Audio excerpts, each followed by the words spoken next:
ఉల్లిపాయలు ఇట్లా సన్నగా పొడుగ్గా కట్ చేసుకోవాలి. మిరపకాయలు నేనైతే కారం తక్కువ ఉండాలని వేసాను.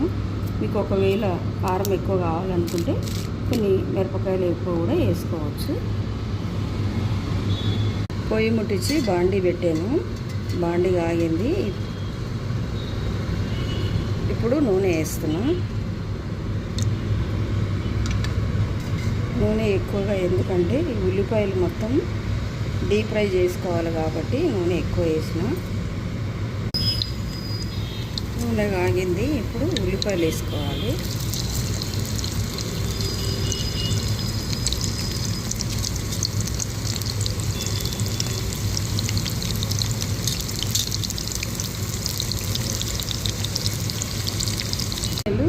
ఉల్లిపాయలు ఇట్లా డీప్ ఫ్రై చేసుకోవాలి. ఇట్లా బ్రౌన్ కలర్ వచ్చేదాకా చేసుకోవాలి. అవన్నీ తీసిన తర్వాత మిరపకాయలు ఉల్లిపాయ తీసిన తర్వాత మనం కలిపి పెట్టుకున్న చికెన్ ఉంది కదా, ఇది నూనెలో మనం డీప్ ఫ్రై చేసుకోవాలి.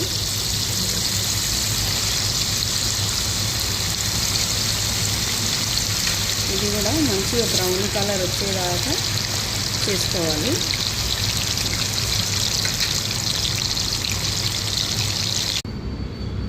ఇట్లా మంచిగా బ్రౌన్ కలర్ వచ్చేదాకా మనం డీప్ ఫ్రై చేసుకోవాలి చికెన్.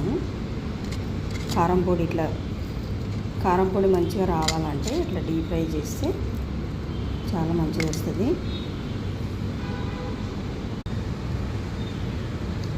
డీప్ ఫ్రై చేసుకున్న చికెన్ ముక్కలు మిక్సీ గిన్నెలో వేసుకొని కొంచెం ఉప్పు కూడా వేసుకొని మనం మిక్సీ పట్టుకోవాలి. చికెన్ మిక్సీ పట్టుకున్న తర్వాత మనం వేపుకున్న డీప్ ఫ్రై చేసుకున్న ఉల్లిపాయలు, ఎండుమిరపకాయలు ఇవి కూడా మిక్సీ పట్టుకోవాలి.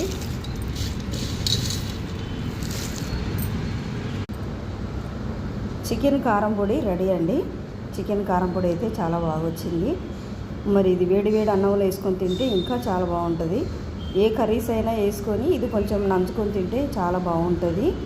మరి మీరు కూడా నచ్చితే లైక్ చేయండి, షేర్ చేయండి. Thank you.